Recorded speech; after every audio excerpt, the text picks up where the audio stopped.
수업의 로드맵을 제시합니다. 안녕하세요. 직무를 찾아라의 이지연입니다. 어제 오늘 비가 내리고 있습니다. 그렇기 때문일까요? 날씨가 부쩍 추워졌는데요. 매년 이맘때쯤이면 이렇게 날이 추워질 때 수능 떠올리시는 분들도 계시죠.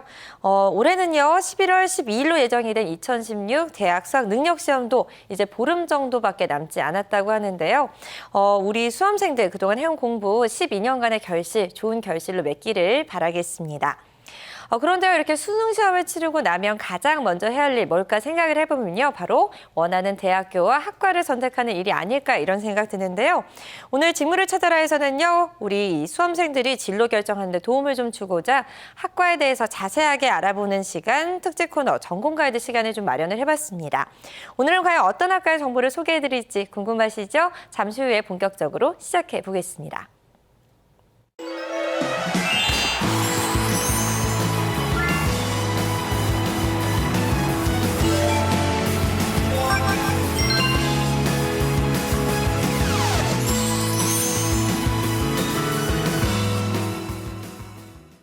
네, 수험생들을 위해서 특별히 마련한 코너, 특집 코너죠. 전공 가이드. 먼저 이 시간 함께해 주실 분 소개를 해드리겠습니다.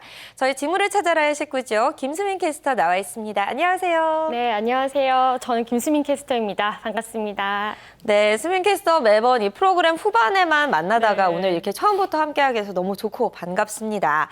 오늘은 앞서 제가 얘기했듯이 학과 관련 정보를 좀 전해드리는 시간 마련을 해봤는데요. 전공 가이드 코너 마련이 됐는데 김수민 캐스터의 전공이 또 궁금하네요. 어떤 전공이었어요? 저는 미디어 커뮤니케이션 학과라는 전공을 했는데요. 네. 사실 이게 이름만 좀 다를 뿐이지 신문방송학과라고 할 수 있겠습니다. 네, 미디어 커뮤니케이션 학과 이름 참 화려하고 네. 멋있는데 신문방송학과다 이렇게 말씀을 주셨어요. 근데 신문방송학이라면 지금 아나운서 하고 있으니까 전공과 지금 하고 있는 직업이 딱 어울린다 이런 생각이 들어요. 뭐 네. 적성에 잘 맞았는지도 궁금하고 또 원래부터 신방과를 목표로 공부를 했는지도 궁금한데요. 네, 저는 학창 시절부터 계속 아나운서가 되는 게 꿈이어서 계속해서 그렇구나. 신문방송학과가 꿈이었거든요. 네. 그러다 보니까 적성에도 잘 맞는 것 같긴 해요. 사실 약간 좀 지겹고 어려운 부분들도 있긴 하지만 네. 그래도 잘 맞는 편인 것 같고요.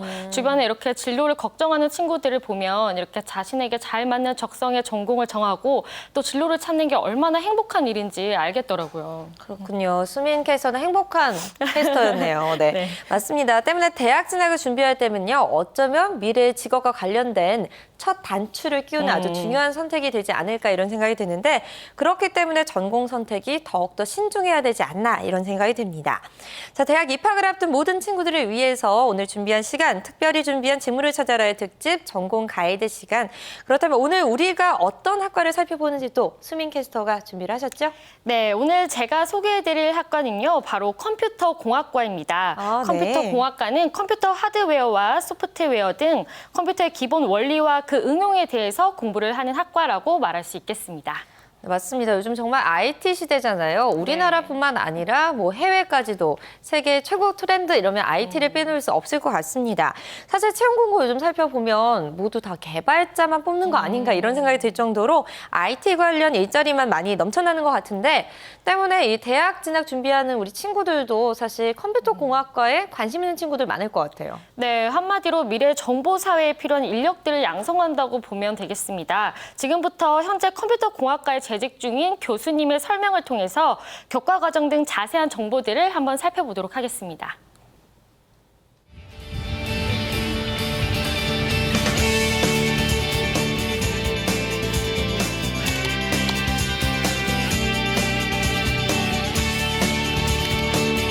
안녕하세요. 두홍문과대학 컴퓨터공학과 양우석 교수입니다. 반갑습니다.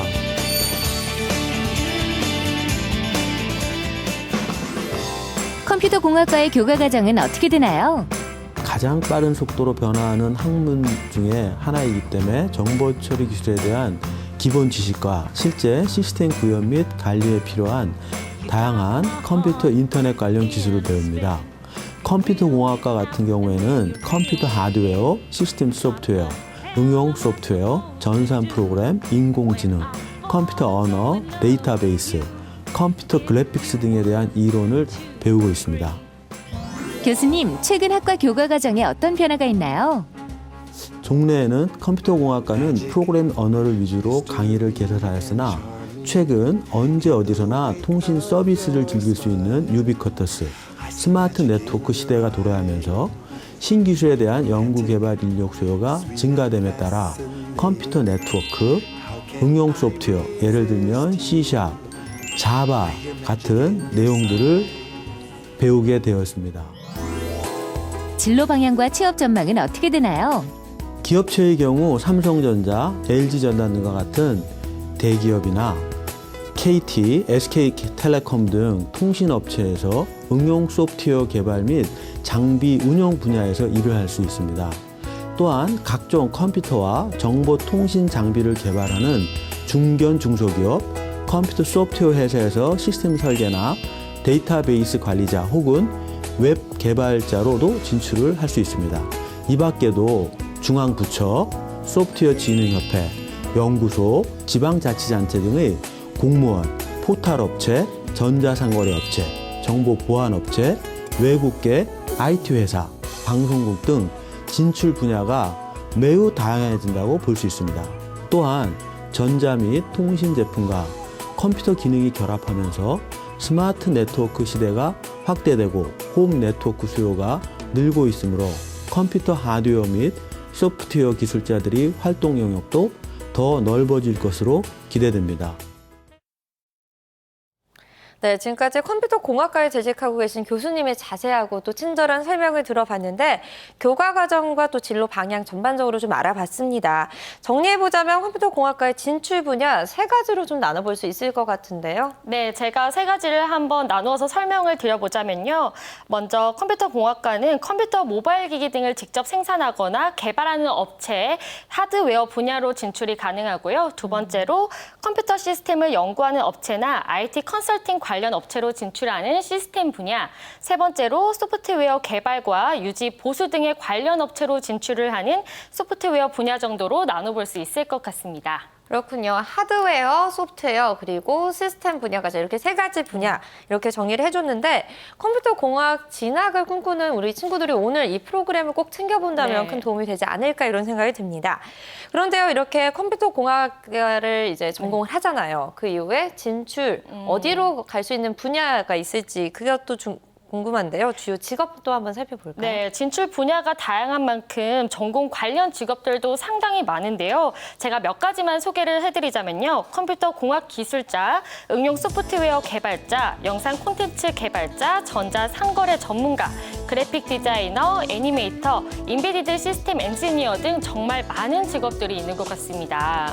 네, 몇 가지만 좀 얘기를 해줬는데도 이름이 정말 화려하고 복잡하고 또 개발자 관련 이름이 많은 것 같다 이런 생각이 들어요.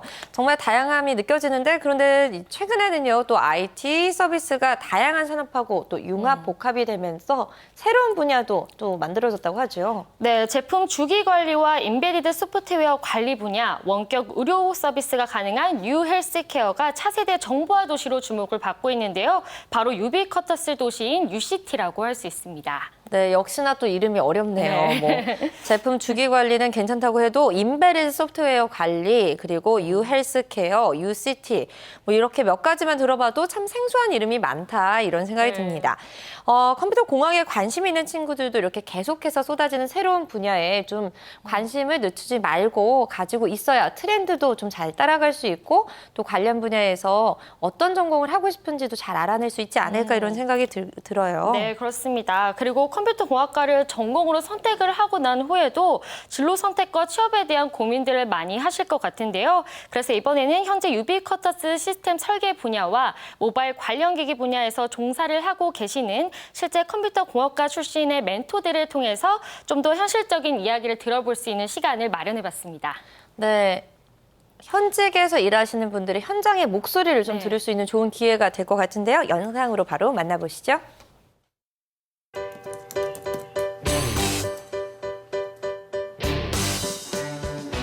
유비쿼터스 시스템 설계 및 분석가 이우석 멘토.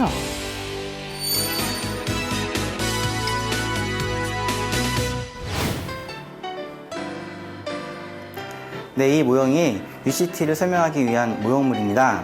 여기 보시면 하천 범람을 관리할 수 있는 영역이 있고요.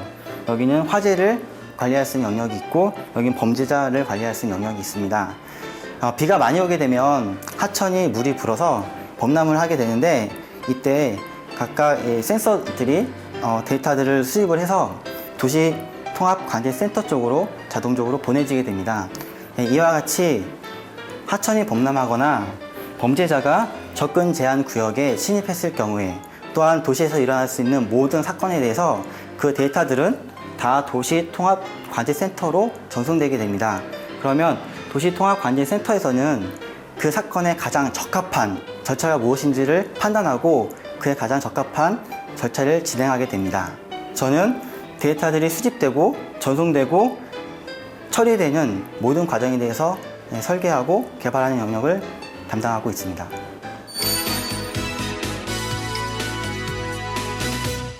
컴퓨터 관련 학과를 졸업을 하게 되면 대부분 이 컴퓨터 프로그래머로 많이 시작을 하게 됩니다. 컴퓨터 프로그래머로 개발 경험을 쌓고 이후에 보안, 네트워크, DB, 설계 분석과 같은 전문 분야로 많이 진출을 하게 되는데 저도 처음에는 프로그래머로서 여러 가지 시스템들을 개발하는 일들을 하게 됐는데 이 중에 이제 RFID라는 기술을 접하게 되었습니다. 이러한 그 RFID 기술과 같은 것들을 접하면서 이거는 UCT에서 요구하는 그 정보 수집과 관련된 연관성이 많이 있구나라는 생각을 하게 됐고 그래서 이 센서 네트워킹 기반의 그 UCT 일들을 하게 되었습니다.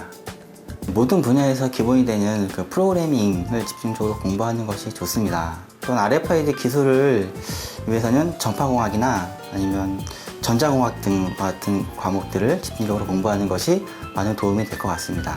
협회에서 그 발행되어지는 논문이라든가 기사들을 통해서 사회 전반적인 IT 동향들을 습득을 하고 세미나나 아니면 교육 과정들을 통해서 인재 양성들을 많이 하는데 이것들을 이용한다면 좋은 기회가 될 수 있을 거라 생각합니다.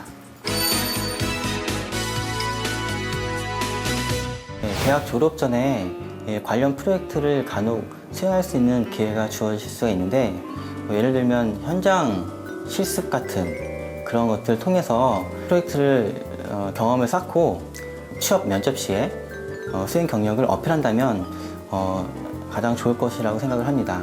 또한 취업을 위해서 자격증이 필수는 아니지만 이 산업인력관리공단에서 발급되는 산업기사들 같은 그런 자격증들을 기본적으로 취득해 놓고 또 SGJP와 같은 그런 랭귀지 관련 국제 자격증도 관심을 갖고 준비해 놓으면 취업에 많은 도움이 될 것 같습니다. 그리고 UCT 그 취업 양성 과정도 많이 생성이 되고 있는데 IT 관련 협회에 가입을 해두면 메일을 통해서 그 정보를 얻을 수가 있습니다. 졸업을 하게 되면 소프트웨어 기술과 개발, SI 개발, 인터넷, 보안 등 소프트웨어와 정보통신 산업체에서 활동을 할 수가 있습니다. 또 컴퓨터 시스템 전문가, IT 컨설턴트, IT 프로젝트 관리자, 데이터베이스 엔지니어, 응용 프로그래머 개발자, 보안 전문가 등으로 진출을 할 수가 있습니다. 유비쿼터스 분야가 새롭게 생성되어지는 분야이기 때문에 앞으로의 발전 가능성이 굉장히 많습니다. 그래서 저희 2013년도에는 약 1조 원 정도의 시장을 저희 예상을 하고 있는 만큼 많은 발전 가능성이 있고요. 그리고 정부기관에서도 인력 양성을 통해서 많은 인력들을 배출을 하려고 계획을 하고 많은 비용들을 투자를 해서 유비쿼터스 사업들을 이렇게 확장시켜 나가고 있습니다. 이런 것들을 봤을 때는 앞으로 유비쿼터스 시장은 많은 발전성이 있을 거라고 생각을 하고 있습니다. IT 분야에서 일을 시작하는 많은 분들은 좀 더 다양한 경험과 다른 산업에 대한 이해를 했으면 좋겠습니다. IT 기술은 혼자 독립적으로 사용되기보다는 타 산업 분야와 융합되었을 때 강력한 도구가 됩니다. 사람은 꿈꾸고 기술을 이룬다라는 요즘 나오는 광고 카피처럼 이 상상을 현실로 만드는 것이 이 IT 기술입니다. 유비쿼터스 기술은 우리의 삶의 질을 향상시킬 수 있는 매력적인 분야입니다.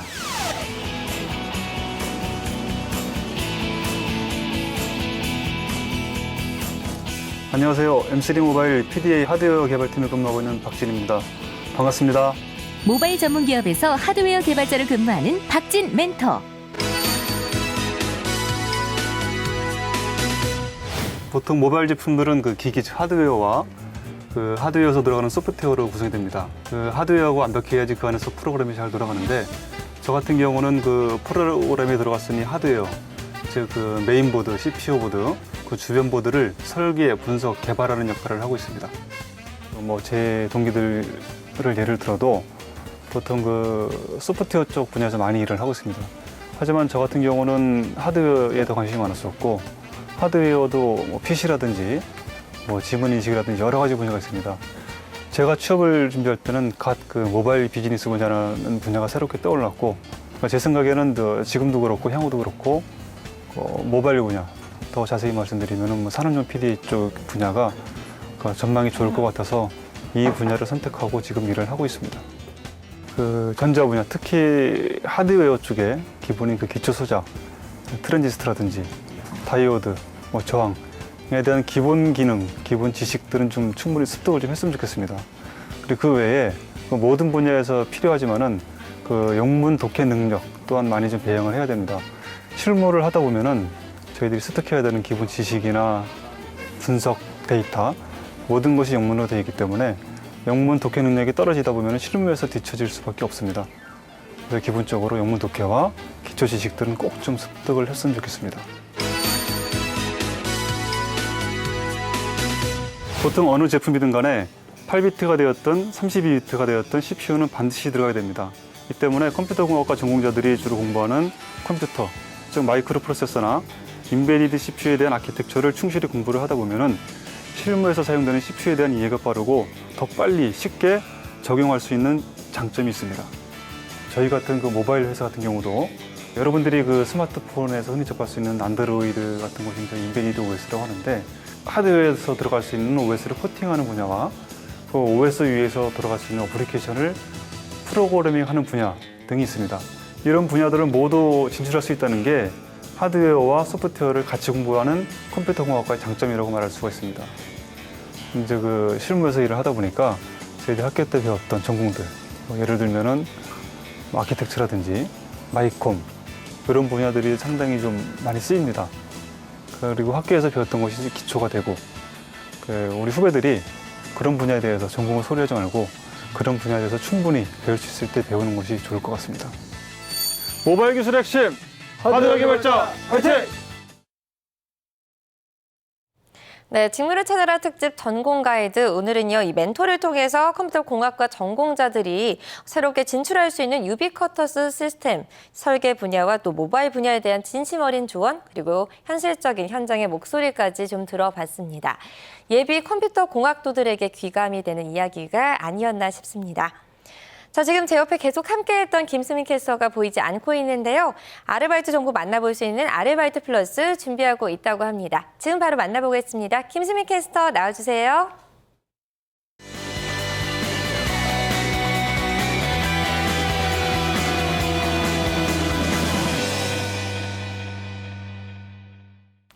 안녕하세요. 아르바이트 플러스로 다시 돌아온 김수민 캐스터입니다. 다양한 아르바이트 소식들 살펴보는 시간이죠. 취업이나 수능을 앞둔 학생분들은 아르바이트를 구하기 쉽지 않은데요. 이럴 때는 짧은 시간을 투자해도 되는 단기 아르바이트에 도전해보는 것도 좋을 것 같습니다. 비교적 높은 급여도 받을 수 있다고 하니까요. 오늘 준비한 소식들 관심 있게 살펴보시기 바랍니다. 먼저 첫 번째 소식입니다. 첫 번째 소식은 서울시 강동구에 위치한 조근샵의 채용 소식입니다. 화면으로 살펴보시죠. 조근샵에서는 매장 관리 및 판매를 담당할 아르바이트 사원을 모집하고 있습니다. 근무기간은 10월 30일부터 11월 1일까지 근무를 하시게 되고요. 근무 시간은 오전 10시부터 저녁 8시 30분까지 근무가 가능하셔야 합니다. 모집 인원은 미정으로 나와 있습니다. 근무 지역은 서울시 강동구 천호동에 위치한 현대백화점에서 근무를 하시게 되고요. 지원 자격 살펴보면요. 학력과 성별, 연령까지 모두 무관하게 채용이 진행되고 있습니다. 급여는 1급 6만 원으로 책정되어 있습니다. 접수 방법은 온라인으로 지원을 받고 있습니다. 제출서로 이력서를 준비해 주시기 바라고요. 접수 마감일은 10월 28일까지입니다. 채용에 관한 자세한 사항은 알바문 홈페이지를 확인해 주시기 바랍니다. 계속해서 두 번째 소식입니다. 서울시 서초구에 위치한 노벤버 퍼스트의 채용 소식입니다. 노벤버 퍼스트에서는 스포츠 대회 운영 지방 숙박 행사를 담당할 아르바이트 사원을 모집하고 있습니다. 근무 기간은 10월 30일부터 11월 1일까지 근무를 하시게 되고요. 근무 시간은 오전 7시 30분부터 저녁 6시 30분까지 근무를 하시게 됩니다. 모집 인원은 미정으로 나와 있습니다. 근무 지역은 충청남도 아산시청 곡교천 일대에서 근무를 하시게 되고요. 지원 자격 살펴보면요. 학력은 고졸 이상 남성분을 모집하고 있습니다. 또 나이 제한이 있는데요. 20세 이상부터 35세 이하이신 분들만 지원을 받고 있습니다. 급여는 1급 7만 원으로 책정되어 있습니다. 접수 방법은 온라인으로 지원을 받고 있습니다. 제출 서류로 이력서를 준비해 주시기 바라고요. 접수 마감일이 정해져 있지 않은 상시 모집이기 때문에 서둘러서 지원해 주시는 게 좋을 것 같습니다. 채용에 관한 자세한 사항은 알바몬 홈페이지를 체크해 주시기 바랍니다. 계속해서 세 번째 소식입니다. 서울시 강남구에 위치한 SS 컴퍼니의 채용 소식입니다. SS 컴퍼니에서는 행사장 고객 정보 입력을 담당할 아르바이트 사원을 모집하고 있습니다. 근무 기간은 10월 29일부터 11월 1일까지 근무가 가능하셔야 하고요. 근무 시간은 오전 9시 30분부터 저녁 7시까지 근무가 가능하셔야 합니다. 모집 인원은 미정으로 나와 있습니다. 근무 지역은 서울시 강남구 대치동에 위치한 SS 컴퍼니에서 근무를 하시게 되고요. 지원 자격 살펴보면요. 여성분만 모집을 하고 있고요. 학력은 무관하게 채용이 진행되고 있습니다. 또 나이 제한이 있는데요. 20세 이상부터 30세 이하이신 분들만 지원을 받고 있습니다. 급여는 1급 7만 원입니다. 접수 방법은 온라인으로 지원을 받고 있습니다. 제출 서류로 이력서를 준비해 주시기 바라고요. 접수 마감일은 10월 27일까지입니다. 채용에 관한 자세한 사항은 알바몬 홈페이지를 확인해 주시기 바랍니다. 계속해서 다음 소식입니다. 서울시 서초구에 위치한 아시아 태평양 캠핑 대회의 채용 소식입니다. 아시아 태평양 캠핑 대회에서는 캠핑 포럼 행사 도우미를 모집하고 있습니다. 근무 기간은 10월 29일과 10월 30일 이틀간 근무를 하시게 되고요. 근무 시간은 오전 9시부터 저녁 6시까지입니다. 모집 인원은 4명입니다. 근무하실 지역은 서울시 서초구 잠원동에 위치한 한강공원에서 근무를 하시게 되고요. 지원 자격 살펴보면요. 학력은 무관하지만 여성분만 모집을 하고 있고요. 또 나이 제한이 있습니다. 18세 이상부터 30세 이하이신 분들만 지원을 받고 있습니다. 급여는 비교적 높은 1급 9만 원입니다. 접수 방법은 유선으로 지원을 받고 있습니다. 전화번호를 알바몬 홈페이지에서 확인해 주시기 바라고요. 제출 서류로 이력서를 준비해 주시기 바랍니다. 또 접수 마감일이 정해져 있지 않은 상시 모집이기 때문에 서둘러서 지원해 주시는 게 좋을 것 같습니다. 채용에 관한 자세한 사항은 알바몬 홈페이지를 체크해 주시기 바랍니다. 계속해서 다음 소식입니다. 서울시 강남구에 위치한 또래주르의 채용 소식입니다. 또래주르에서는 매장 관리 및 판매를 담당할 아르바이트 사원을 모집하고 있습니다. 근무 기간은 토요일과 일요일, 주말 동안 근무를 하시게 되고요. 근무 시간은 오후 3시부터 저녁 11시까지입니다. 모집 인원은 1명입니다. 근무하실 지역은 서울시 강남구 역삼동에 위치한 또래주르에서 근무를 하시게 되고요. 지원 자격 살펴보면요. 학력은 무관하지만 여성분만 모집을 하고 있습니다. 또 나이 제한이 있는데요. 20세 이상부터 35세 이하이신 분들만 지원을 받고 있습니다. 급여는 시급 6,200원입니다. 접수 방법은 역시 온라인으로 지원을 받고 있습니다. 제출 서류로 이력서를 준비해 주시기 바라고요. 접수 마감일이 정해져 있지 않은 상시 모집이기 때문에 서둘러서 지원해 주시는 게 좋을 것 같습니다. 채용에 관한 자세한 사항은 알바몬 홈페이지를 체크해 주시기 바랍니다. 계속해서 다음 소식입니다. 서울시 강남구에 위치한 YG폴의 채용 소식입니다. YG폴에서는 인재서칭 보조를 담당할 아르바이트 사원을 모집하고 있습니다. 근무 기간은 월요일부터 금요일까지 주 5일 근무가 가능하셔야 하고요. 근무 시간은 오전 10시부터 저녁 7시까지입니다. 모집 인원은 1명입니다.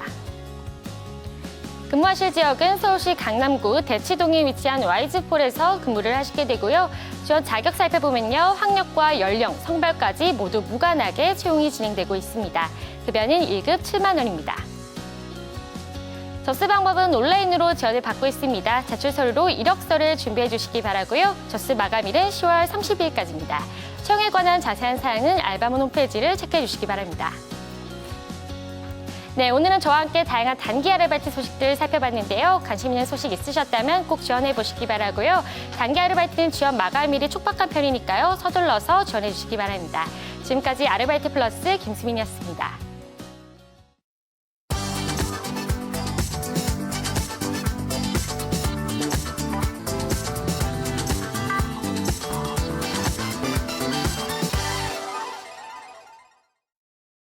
네, 김수민 캐스터의 아르바이트 플러스까지 만나보고 오셨습니다. 자, 직무를 찾아라 특집으로 함께했던 전공과도 이제 마칠 시간인데요. 오늘은요, 컴퓨터 공학과에 대해서 자세하게 알아봤습니다. 학과 정보는 물론이고요, 또 멘토들이 걸어온 길을 통해서 진로 고민에 대한 해결 방법 그리고 다양한 진출 분야까지 알아봤는데요. 컴퓨터 공학도를 꿈꾸시는 분들께 아주 큰 도움이 되기를 바라겠습니다. 저희가 오늘 준비한 소식은 여기까지입니다. 저희는요, 다음 주 이 시간 다시 찾아뵙도록 하겠습니다. 시청해주신 여러분 고맙습니다.